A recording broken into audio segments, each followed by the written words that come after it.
Kate, thanks for taking time to join me. I am so excited to dig into this data with you. Pleasure. Great to be here, Jason. I know we've been chatting about it for a while.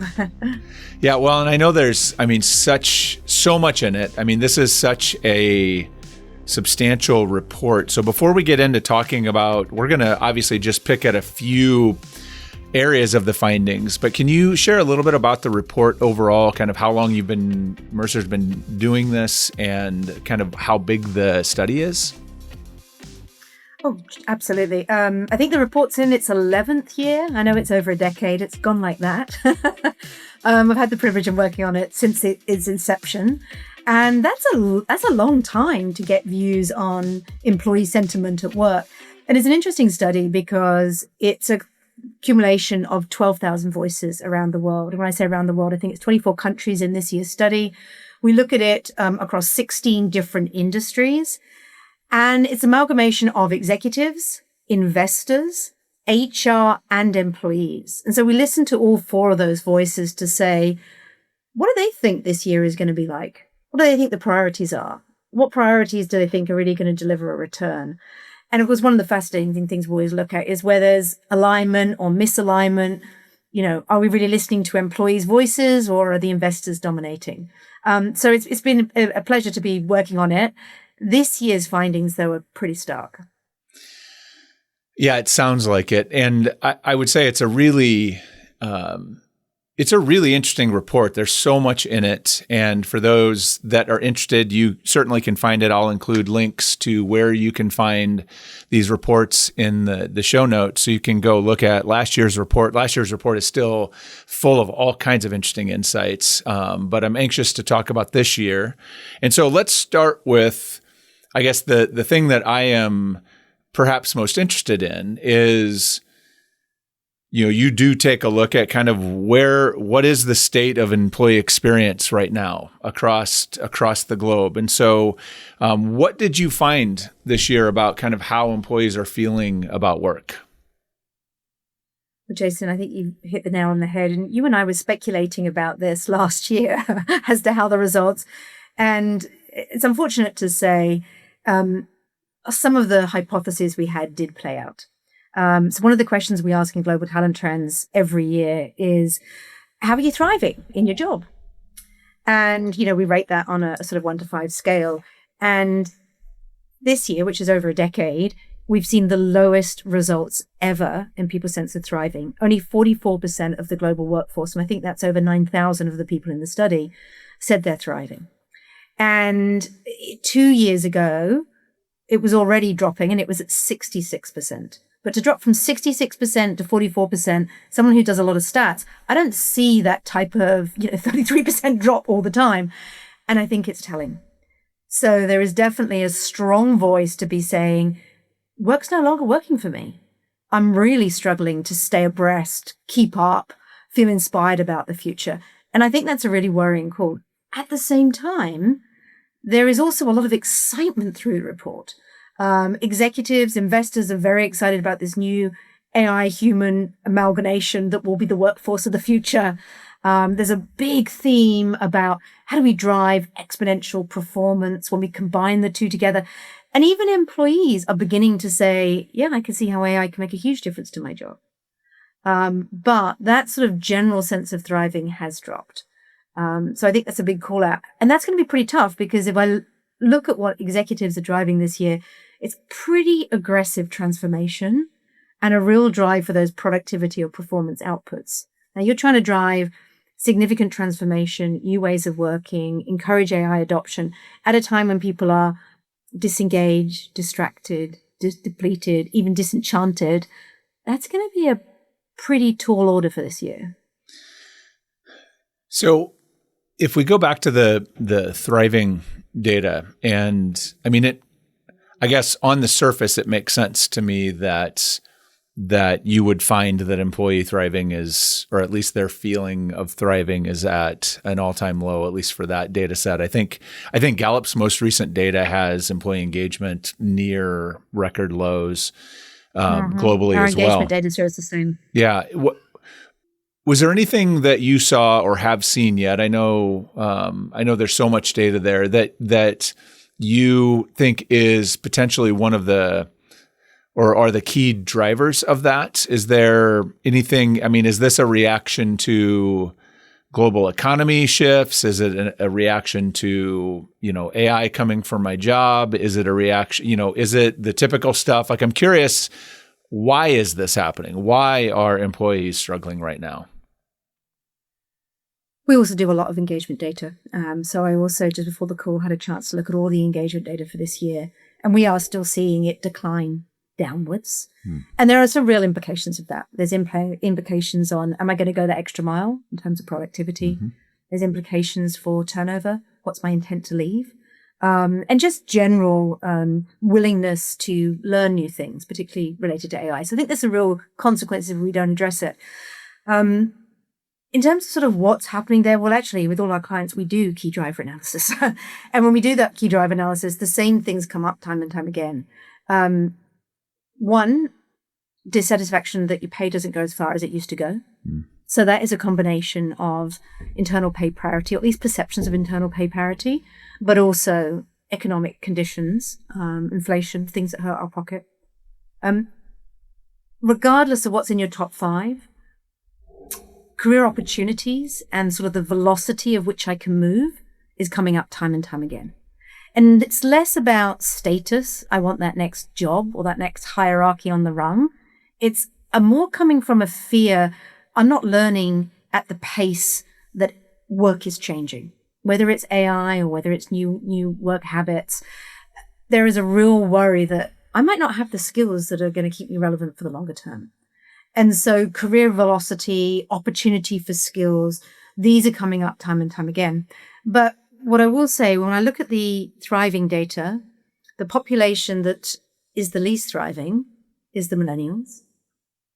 The population that is most vocal about how they want things to be different is the Gen Ys. And a lot of that comes from work-life balance. So there's a piece about particularly those younger 2 cohorts. I say they're younger, they're not now. They're still, they're younger than you and I, maybe. But those 2 cohorts are feeling that they're not heard and they're not valued and respected for the work they do. They're feeling that they can't get the work-life balance, which is really important for their mental state. And quite frankly, they feel that some of our talent processes are fit for a bygone time. And to be honest, I'd have to agree with them. I mean, many of them were built for sort of annual cycles because that's when we could mail out an engagement survey, or, HR could do the system for your performance management. That's not the world we live in now. And now I think with AI coming in, there's a lot more agile ways that we can be using data to have more responsive talent processes. So I think people are getting to see glimmers of what could be, but many are sort of feeling stuck. And to the point about feeling stuck, there are more people in the workforce today that want to leave, that are saying, I'm staying put because I don't see the opportunities out there. So because in many markets that we've been talking about before we got on the call, it isn't a buoyant labor market. They're staying in jobs that they're not enjoying. And the minute they do have options, they're out. And that's not a workforce that's going to be with you on that transformation journey. It seems to me, it feels like a bit of a powder keg, right? I mean, that there will come a spark at some point that ignites a lot of this pent up thing. Because one of the trends that is often hard to see, I think, in data like this is, but yet seems to be, at least in my work with clients I see all the time, is that we have, in a lot of places, leadership infrastructure, management infrastructure that's not terribly effective. It's not great at communication. It's not great at sort of the basic blocking and tackling of setting clear agendas and setting clear expectations and creating accountability and communicating to remove uncertainty from the system so people can move kind of with certainty towards the things that matter. And so you have that as the sort of the infrastructure. And then what I just heard you say is we have all these things that are now sort of putting pressure on the system, right? The economy is changing. So my comp is now like maybe it was okay. Now it doesn't feel okay. The pace of my career felt okay. Now it doesn't feel okay because things are changing so quickly. AI is bringing uncertainty into it. And so it feels like the system was barely holding it. I mean, like global engagement levels haven't been high, maybe ever. We've never had a perfect system of employment. But does that feel right? I mean, it feels to me like it's just pressure building in the system that there will be at some point in the next several years, if the economy turns in some way that creates makes it easier for people to move, or there's more opportunity, that could be really, really harmful to organizations if they're not paying attention to their talent. You said it's like a powder cake that's going to spark. And I absolutely agree with you. I mean, I've been doing this for over a decade. I've never seen results as worrying as I've seen them this year. And so I do think we should be listening to this data. Yeah. And, you hit some of the points there. We need to have very honest conversations about how AI is coming into the workforce. We did a study at the end of last year on AI adoption, and we only found that 1 in 5 employees said their manager had a conversation about how AI might change their jobs. So we're not having those basic level conversations, let alone getting into talent processes around performance and, and potential and all of that good stuff. So I think there's a baseline that we've got to set here. Secondly, many of HR said our high potential and our succession processes no longer work. So I don't know the skills that people have, and I don't know the potential to move. So we've got challenges on that side. And then the reality is the work is changing. And the organizations that I think have been able to unlock that sort of performance improvement have been ones that have been doing intentional work redesign. And if you bring your people along with you, so they are engaged with what is the work of the future, how can we disaggregate the tasks of today and look at whether it's better placed with humans and machines, and we can combine the better. When they're involved in that process, actually, then their anxiety levels are reduced. But what we are seeing is if people are just having access to AI, but they're not actively involved in redesigning the work, anxiety levels are going up. It's what we call the proximity paradox. When people get close to AI tools, they think, oh my gosh, this really could disrupt my job. And that's fascinating. When we look at it by countries, I think UAE is the highest. I think some of the European countries are the lowest. The more exposure you have, the more people are worried. I think 2 years ago, just 20 people said, I'm worried that AI could take my job. It's now 40%. That's a staggering increase. But again, that's not conducive for people feeling comfortable about embracing the new. And then we put, you and I both know there's so many headlines on AI being cited for the reason for restructuring. Right.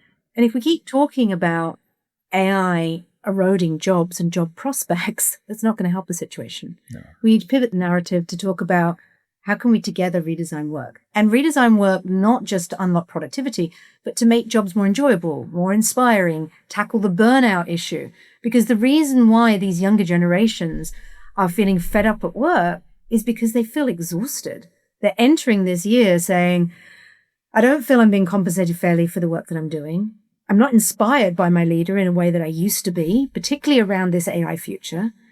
And I feel like I don't have enough capacity to actually think about my job. And that's not fun for anybody. Well, and to make matters worse, I guess, or more concerning, I shouldn't say matters are what matters are in a research project, but your past reports have revealed, I think fairly consistently, a misalignment or a disconnect between what executives are thinking about and what's important and what HR or what the HR talent agenda is focused on and what it's prioritizing. And that gap is problematic, especially now if we've got this kind of powder keg. Did you find the same misalignment this year? And what does it look like heading in, as we think about the next 12 months? It has been misaligned the last few years, but not during COVID. One of the things that happened in COVID is everybody got on the same page. What do we need to prioritize? Where do we need to focus? What's important to make sure that our people can kind of survive and thrive through this period? Sure. So during that period, actually everyone got aligned, and steadily we've started to see those differences. This year, it's, as I said before, it's particularly stark. So in fact, I just grabbed the data because, this is coming in a few weeks' time. When we asked executives which people priorities would deliver an ROI this year, top of the list, redesigning work to incorporate AI and automation, improving HR and people analytic capabilities, improving managers' abilities to lead an integrated workforce comprising of humans and AI agents. And then we get to kind of enhancing the employee experience. Whereas when we look at HR, top of their agenda is enhancing the EVP, designing talent processes around skills, hiring, learning, succession, rolling out new HR technology, and then improving our HR people analytic capabilities. So they're not completely misaligned. There is definitely overlap there, the different order of the top 5 or 6. But that focus of the C-suite around driving up productivity, improving performance, looking at how we can bring more AI into the workplace is a theme throughout the whole of the report. That is absolutely where they're putting their dollars, their focus, and they want to quicken the pace to start seeing the return. When we look at HR, you see something in all of the different silos of HR, whether it's focusing on the value proposition for reward, which is important because I think people's values about the deal have shifted and we haven't recalibrated. You see them focusing on talent processes. So how can we improve succession and high potential? The challenge is, if we're going to meet these expectations of executives and investors over here for exponential improvements in performance, it's going to be very tough doing it in our HR silos because you're really going to need east-west thinking, as my colleague Jason Averbrook used to talk about it, in order to achieve that. And that's not how many of our HR operating models are set up. And I think that is causing a bit of a drag on our ability to keep pace. Well, and what I hear in that a little bit is too that the executives, there was some, when you started saying the third one about management capabilities, I was like, oh, maybe this is a good sign. But like everything in there is about, it would seem anyways, using AI to minimize kind of the human piece, or sort of, more AI, less human is what it sounded like. Now, that's a gross sort of overstatement or maybe misinterpretation, but you've got HR over here reminding us, I think, constantly, which is what is like, hey, we don't have the people side of things figured out, and now we're throwing this bomb of uncertainty and difference in there. I do think you're right that it feels like a rallying cry for HR to tell a different story or to be thinking differently about the narrative, because we still have so much work to do around how to optimize human performance, much less human performance augmented by AI or disrupted by AI, however you want to look at it. But it feels like a call for a different story, a different mindset, a different approach. I think you're absolutely right. A different vision. I mean, I don't think the two are separate. I think the two are one and the same. I do think that it's humans that are the force multiplier, not the tech. And actually, when we heard from executives, what are their biggest concerns for this year in terms of dampening growth? They said, 1, talent scarcity, and then not adopting technology fast enough. And that's the way I'm looking at it, because if your people are not inspired to use the technology, unlock commercial opportunities, we're not going to make progress on this agenda. So I see that we have to do that, but I do feel the way that we've been thinking about our talent processes and our reward processes is too stagnant for the pace that things are moving. We still have clients in the report talking about we have to wait a year before we can promote people. We've got leadership blueprints that are still talking about, traditional leadership competencies, when actually, as you mentioned right at the beginning, we've got to manage all these different paradoxes. We've got to set strategy and we've got to execute strategy. We've got to plan, we've got to pivot. We've got to build a digital first culture that's human centric. We've got to manage all of them, in tandem. And it's a very different leadership blueprint to what we were talking about a few years ago. A few years ago, when we were going through those COVID years, the problems we were tackling were fairly linear. And so they had cause and effect. And, leaders that were empathetic, I think, were winning the day. And now we need to balance both, because if we can't lead with digital leadership and be empathetic, we're not going to survive. But equally, if we can't align our business priorities with our performance priorities, we're not going to be here in a few years. Right. And it might not even be a few years, because I do think the speed of business is increasing so rapidly that we need to be thinking day one when people get in the door, how do we build the skills they need for the next role? Or how can we pivot the best talent to where we've got opportunities that might not be in their job description today?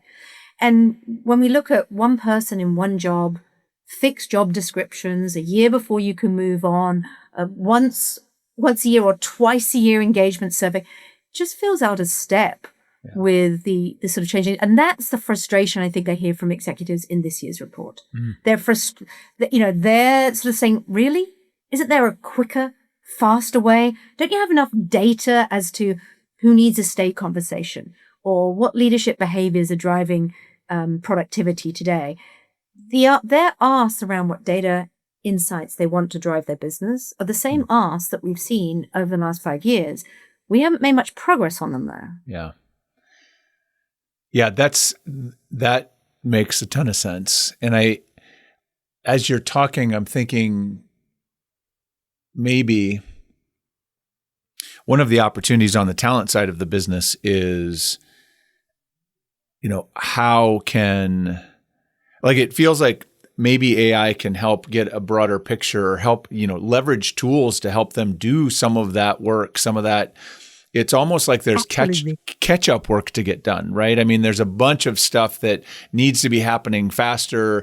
And certainly some of the AI tools that we have at our disposal today can help us with internal insights. But I think, is it true? And I don't know if you saw this, but I feel like one of the things that's getting in the way right now of seizing some of that opportunity is kind of one of the things that's always been in the way with HR organizations, which is they start with risk and then, sort of move past that to, okay, well, if we can eliminate all the risk, then we'll take a look at what we can actually accomplish with this technology. And I feel like I think the relationship with risk needs to change, and it's needed to change for 30 years, but it definitely needs to change now, because there is no zero risk environment anymore. It just isn't a thing, right? So we just need to be skilled at managing and mitigating risk as opposed to eliminating it. And I think that would change the game in terms of deployment of tools, it feels like. I agree with you. And I do think the biggest business risk is people risk. And therefore, your greatest risk mitigation is having insights about your people in real time. And we've never been in a better position to have those insights, whether it is validated data around the skills that they have or the potential they have to take on a broader role or move forward, or whether it's just insights from what people are talking about in your organization or outside your organization. We used to have to wait once a year to do that annual engagement survey and ask a whole list of questions. Right. Like 2/3 of those questions you can get from other data without actually having to ask your people. We've been doing a lot of work with our clients, looking at their reputation externally. So scraping data from a whole year and comparing it to the top 3 or 4 competitors, putting it through a traditional engagement lens and say, why do your workers leave for your first or second competitor? What are your first and second competitor doing better than you? Really specific feedback without surveying a single person. Now, if you've just been through a restructure this year and you don't want to be surveying your people, this is a great alternative. Yeah. We've also got clients that are building synthetic personas. So they're using the data already existing in their organization so they can have a dialogue to say, hey, if we make this change to our flexible working policy or add better healthcare benefits, what's likely to be the response with this particular persona group? Again, without asking them. So we can start to actually be ahead of the curve, because many of our HR processes look backwards. Let's evaluate last year's performance. Let's look at engagement data last year. And maybe in 6 months, we'll get around to doing something about it. That's right. But now you can have, an AI chatbot have a conversation at the moments that matter. So Jason, you've just taken on a new role. How are you settling in? Do you have what you need? How are you getting on with your coworkers? What one or two things you want different from your manager? And feed that information back straight away. And a big difference from the report 2 years ago to now is that actually people are thirsty for these type of AI tools. Give me AI tools that coach my skills. Give me AI tools that nudge me when I'm not moving fast enough. Give me AI tools that can tell me what are the best kind of learning and development opportunities given my destination role. And in the past, there was a reticence. Yeah. And with the younger generations, they would prefer to have a conversation on some of these tricky matters or to role play them with someone other than their manager. So I do think we're on that cusp of having AI that can do a lot of these processes in the background, set your SMART objectives for the year, give you nudges to make sure you stay on track, consolidate your feedback from your direct reports, so that people don't see those sort of clunky once a year processes up front. Yeah. That's the thing about, right, I think you use the word paradox, it feels like that's what we are. I'm working my way through Brene Brown's new book, Strong Ground, and she talks about paradox all the time, and that being sort of one of the skills that we have to have as leaders is being able to straddle paradox. And that feels like where we're at, is that we have AI creating all of this complexity for us, but at the same token, there's such incredible opportunity if we can open our mind to those two things and hold space for both. AI is not the enemy. It's also not the savior, but it is some of both. And so in how we show up to it probably is a lot to do with what we get back from it. And so, Kate, last question I have for you is just what I'd be remiss if I didn't just kind of give you a chance to talk about. Is there anything that I didn't ask you about today that's in this year's data set, or an insight that really hit you as a wow, okay, that one really got me, that I didn't tee up? Any juicy nugget that you can give us as we? Just listening to you talk there. I mean, we do assess how good leaders are at managing paradoxes, and our research says only about 18% are good at that. So we all need to get a lot better at it. And the way that we lead needs to look and feel different. So one of the, every year we ask people, are you thinking of staying? Are you thinking of leaving? And people who are thinking of staying, why are you staying? And the people who are thinking of leaving, why are you leaving? One area that's risen up the ranks on why people are staying is because my leader inspires me against the future. So we are craving leaders who can paint that digital future that's exciting and inspiring. That has been missing for many of the workplaces. And then on the why am I thinking of leaving, a lot of it has been around the reputation. I'm not with a company that I believe in the vision. And I think we've got a generation coming through that really wants to work for an organization that has a purpose, one that sits with their values. And that's why listening to all the data signals, taking immediate action on them, or testing new policies with synthetic personas is just going to become more important. But we need leaders that are going to lean in with IQ, EQ, and DQ. And sadly, that's missing. One last question. We did ask people, what are the leadership traits that are going to be important this year, 2026, and what will be important in 2 years' time? Executives and investors say we need leaders who can manage risk. So you are right. We are definitely in a heightened risk climate. We want leaders who can manage risk, think strategically, understand how commercial priorities are changing. It's a very hard-nosed focus on what's critical. Employees are saying, I need someone who's going to understand me, empathize, and inspire. For them, it's all about EQ. And then all three groups said, but 2 years from now, we need to be a lot more digital than we are today. The challenge is, I don't think we've got 2 years. If we're going to step boldly into this future, we actually need leaders who can incorporate all three today. And that's new for all of us. That is a big hill to climb too. That is a serious body of work, but a very serious body of work. So, Kate, thank you for this. This was super fun for me. I love talking about data and findings. So this is I appreciate the opportunity to geek out. Thank you for joining me, and I hope that maybe next year around this time we can connect again, or in 2 years whenever you come back and do more data. Anytime you've got data to talk about, I am game to give you a place to do you know it. What? So we have so much data to talk about. My biggest challenge is not feeding all these podcasts full of all the data points. Look, pretty much every topic from performance management to reward that is shifting. Workers' expectations are shifting. How we need to deliver on the deal is shifting. And we have got so much data. So Jason, if you want to nerd out on any of those topics, I'm always willing. And we're going to be doing regular pulse updates on this one, because I don't think anyone can wait a year, let alone 2 years, to see how the water work's changing. For sure. Well, thanks for the great work, Kate, and thanks for joining me to share it. Oh, pleasure. Thanks for having me on, Jason.